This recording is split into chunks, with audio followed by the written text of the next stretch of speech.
Hey guys, so something that's come to my mind recently is what language should Adam and Eve speak? And the short answer to this very complicated question is I think they just spoke God. There was no other languages back in the day because the only other people that was there to talk to was God himself. God was the one who pre-programmed Adam and Eve to speak a very specific language. Now, when it comes to explaining the book of Genesis, everybody's always wondering how could the snake talk? But another question could be what language was the snake talking? Just think about this. If languages as we know it was created post flood, what language was that snake speaking? Because it wasn't Hebrew.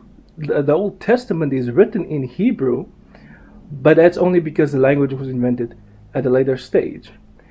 If the language that Adam and Eve were speaking was God, that makes sense why they were able to speak to the snake and interpret what the snake was saying. Now, of course, we know that the devil was in the body of a serpent, but it also gives us a better explanation as to why or how it's possible for human beings at that point in time to listen to a serpent that was speaking. It's not that they were speaking a specific coherent language that we understand, but Eve was able to listen to the snake because it was Adam and Eve's job to name all the creatures, which means they could probably speak in a language that the animals could interpret.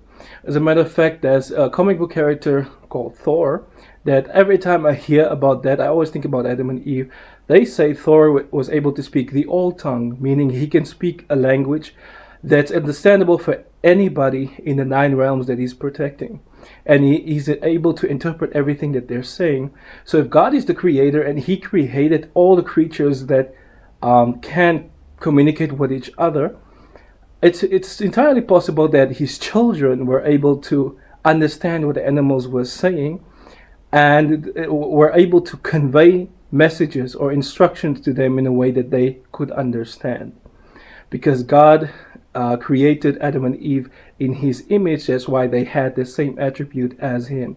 Kind of like having an old tongue that they can speak to any form of matter or any animal and they would be able to understand the instructions being given by Adam and Eve.